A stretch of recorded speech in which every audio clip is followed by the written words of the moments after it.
Hi, I'm Saruchi, and I used to live in Japan for 4 years. And I've taken lots of different classes, and I've taken a lot of the proficiency tests. And today we're going to be taking a look at So to Speak, a demo currently, right now, available on Steam. The game starts off with you arriving in Japan by plane and then arriving at a Shinkansen station or a bullet train station. From there, you can start a new game, mess around with the settings, mess with volume levels for music, sound levels for the ambiance. You can turn off Romanji and turn on Romanji based on your preferences. And then from there, you are thrown into the world of So to Speak. The game walks you through how to interact with the environment by dragging words and nouns to their respective locations to learn what they are, and once you connect these things together, the game will tell you how to pronounce them. I found this really innovative because in real-world scenarios in Japan, you're going to hear people refer to items, locations, and objects in their language. And this game gives you the opportunity to learn the language by doing that, by hearing people speak and connecting the words to what they mean in English. Now, if you get something wrong, it doesn't give you any sort of boop boop or any sort of notification that the answer is incorrect. It just doesn't complete the answer for you.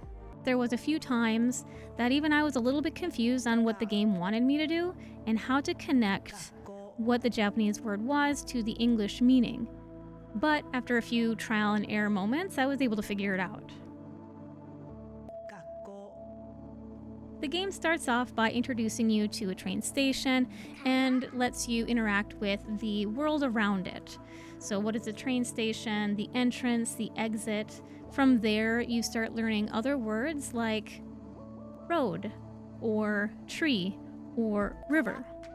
And then soon after that, you start learning some basic sentences like bus and car, bridge and river, bridge and street, car and bicycle, which I thought was really interesting because most of the time when you first start learning a language, you start learning about this is a pen, this is an apple. And instead, they were teaching you about real world items that you're going to see and interact with if you do go to Japan. If you're looking to maybe learn Japanese to understand anime, I'm not sure that this is the best route to take, just because there's a lot of vocabulary that's going to be very specific to real-world scenarios in Japan.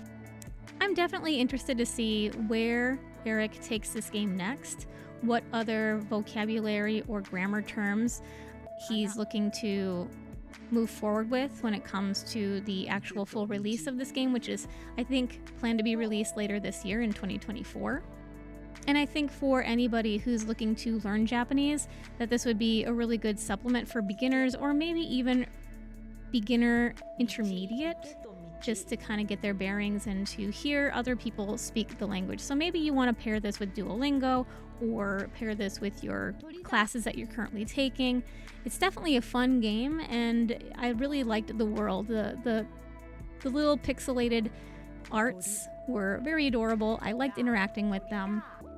I could definitely see this being something fun where maybe Eric takes us into a shopping mall and we start learning about how to buy things, overhear people how to talk about how much an item is, or maybe we go into a restaurant and we learn how to order something.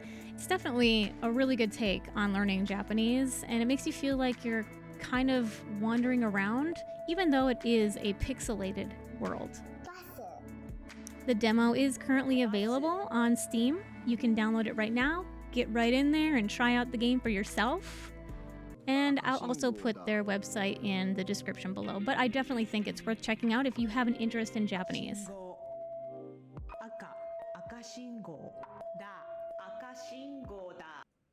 And of course, if you liked what you saw here today, please be sure to drop me a follow. I also stream on Twitch periodically.